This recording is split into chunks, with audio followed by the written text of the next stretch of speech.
You want some, don't you?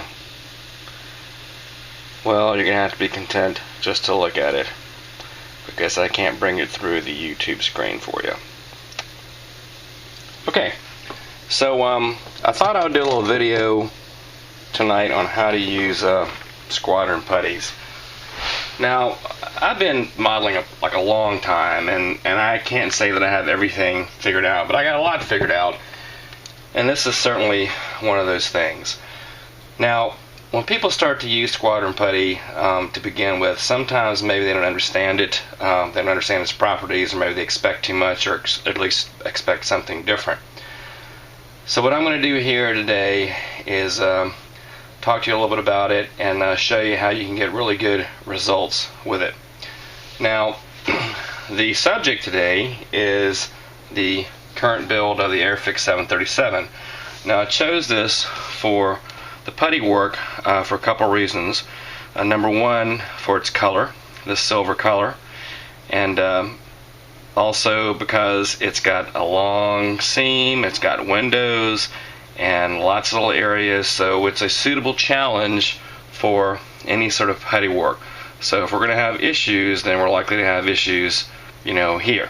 I also got a couple sinkholes here. Not sinkholes, sink marks, I guess. Anyway, so we're going to use Squadron green putty. Now, you read different things about these two putties, and some people say, well, the green is finer, or it's more coarse, or the white is finer, or vice versa. Well, I've been using them both a long time, and I'm going to tell you that, so far as I can tell at least, they're pretty much the same thing, just a different color. Where people might think one is coarser than the other is if it starts to dry out. If it starts to dry out, then it'll start to get a little flaky and grainy, and then you can get the impression that it's coarser. So if you keep it, wet like it's supposed to be, then it'll go on smooth. You can work it, no problem. Now, the complaints you hear about Squadron green putty are it dries out too quick, it shrinks too much, I sand off the putty and I still see the seam where it was before. All those things can be overcome. It's just a matter of knowing the properties of the material you're working with and just using some kind of basic techniques. So what I've got here to get this fuselage whipped into shape, I've got some putty, of course. We're going to use the green. I've got some masking tape, which is actually painter's tape, which is very, very good for painting off or taping off seams on models. I've got a couple of little sanding blocks, for want of a better word, from a company called Alpha Abrasives. These are the people that do flexi-file, and they also do some 10x type plastic weld. And I got a couple of grades of this. They have little pads with adhesive on them. They attach onto these little sanding blocks, and they're pretty good. Got 3 grades of Squadron premium sanding sticks, and also a grade of probably K&S or FlexiGrit sandpaper, which is kind of between the extra fine and the fine sanding sticks. And the last thing I've got here, which is pretty important, is some alcohol. Now, I've got alcohol here in a jar, and when you start talking about thinning Squadron green putty out, you'll see stuff online about, thin it with acetone. Yeah, it'll thin with acetone, but you don't need acetone. Acetone can cause damage to your model if you spill it, and it's just a little bit more powerful than it needs to be for this. So we're going to go ahead and use alcohol, and you will see how this really helps you out doing certain things. Okay? Oh, and the last thing I forgot to mention, a couple of nice putty knives. Okay? So we're going to start out basically by taking these fuselage and sanding off all this sort of extra detail so we have a nice smooth fuselage to start out with. I'm not really interested in retaining this raised surface detail, from this 70s kit. Okay, that's the first thing we're going to do.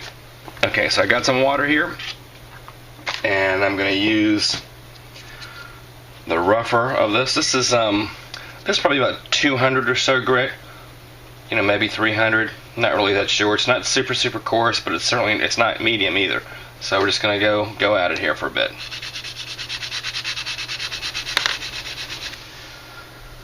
All right, so by doing the sanding, it's enabled me to remove the surface detail that I didn't want, but also it can kind of show you where the low spots are. Obviously the doors and the windows, we pretty much knew that anyway.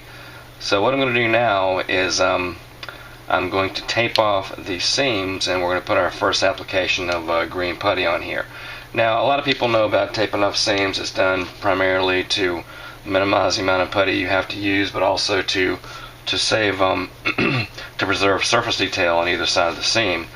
And had this been a newer airliner kit with a with engraved detail, I would not have just sanded all the stuff off. But it's old raised detail, and it's just better. It's just better coming off, in my opinion. So that's what I did. So I'm going to go ahead and tape up the seams, and we'll put our first application of putty on. Alright, so we've got our seams taped off, and now we got a lot of work to do. And all I've got here is a tube of green putty that I bought a couple years ago for $4 at a local hobby shop, and a little jar of alcohol. So let's get rolling here.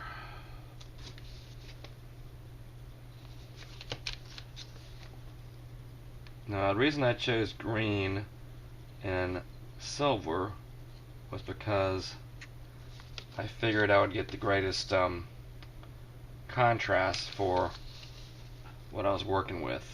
If I was doing a white aircraft fuselage, then I would have chosen white putty, even though green would have shown up better on video.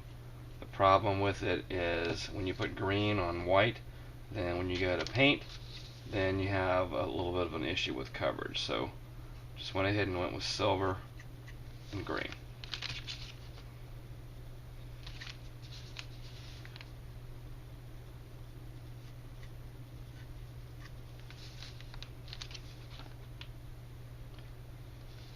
Just taking a little bit of putty at a time with the putty knife.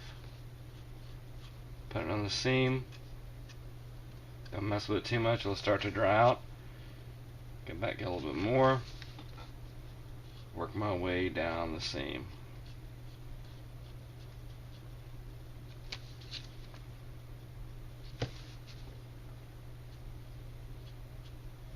If it does start to dry out, easy fix. Dip your putty knife in the alcohol, put a little bit here, softens it right up.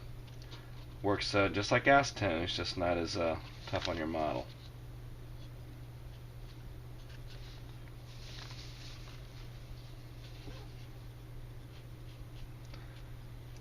Now I left, see if you put too much alcohol in there, then it won't really adhere.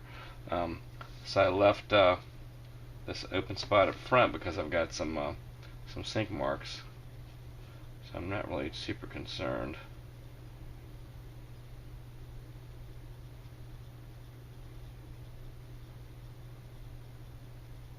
Nice and smooth. If you want to smooth any of this stuff out, you can just go back with your alcohol. Smooth it right out all you want to. Not that it's necessary, I'm just saying that you can. Sometimes you want to do that.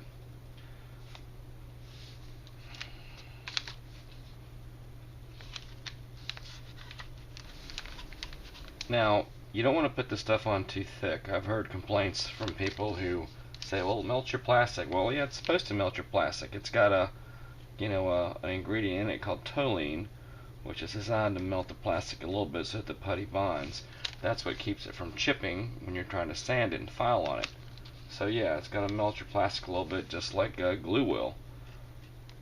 And if you put it on really, really, really thick, then the possibility exists that it could get into your plastic and cause some problems,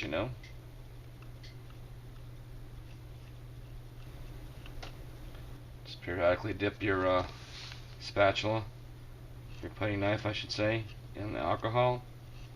Smooth things right out for you, easy.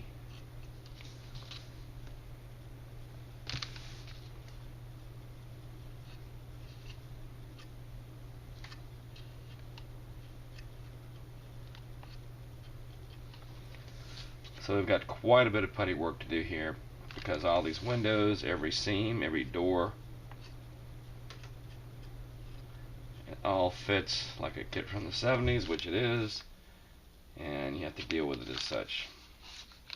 It's not like a Hasegawa 200 scale airliner where you can just pretty much throw glue and paint in the box and shake it, and out comes a finished kit.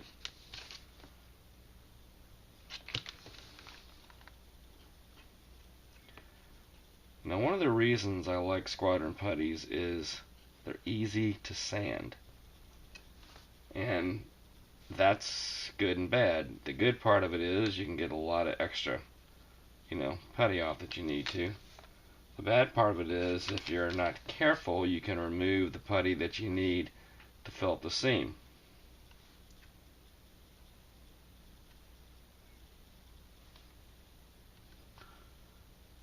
This often takes more than one application because of the shrinkage associated with it, but that's okay. Just got to be patient.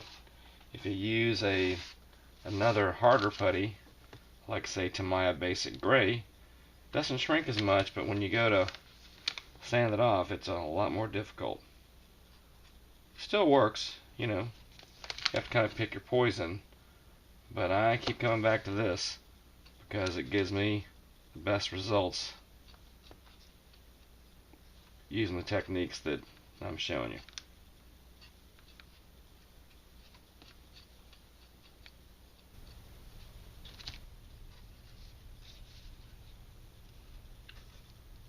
One of the things that I like about Squadron putties is the fact that they dry pretty quick. And this can be a source of complaints for some folks because they don't feel they have time to work with it. Well, like I said, keep your alcohol jar handy. You have all the time you want. Just like that. Nothing to it. It'll loosen it right up.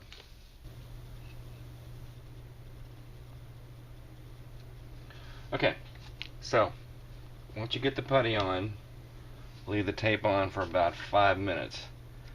You want the putty to bite into the plastic really well, but you don't want it to be completely dry. If you wait for it to be completely dry, then when you pull the tape off, it can take some of the putty with it that you don't want to be taken with it. And if you do it too soon, it can take putty off, as well. Now, one area we didn't get was right here at the leading edge of the fin. I have another little technique for that. We're going to use a paste mix of putty, of green putty. And this is nothing more than Squadron green in a little tester's paint jar with some 91% alcohol in it. And all I'm going to do here,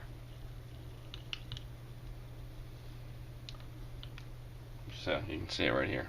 That's all it is. All I'm going to do here is take a paintbrush and put the putty right here on the leading edge of this vertical stab.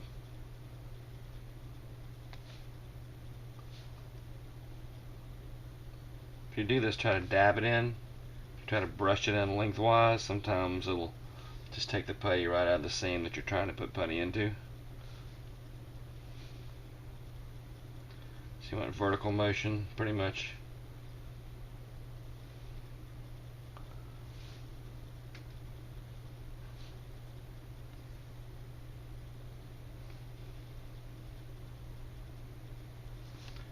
Easy peasy. Now I use some cellophane saran wrap to put it over the mouth of the jar because the high evaporative rate of alcohol will cause this to dry out. If it dries out, then it's toast. If you did this with acetone, it would almost be impossible to keep it from drying out. Now, you wait, depending on how thick some of this putty is, half hour to 2 hours, and then you come back and sand away. Let's go ahead and take some of our tape off.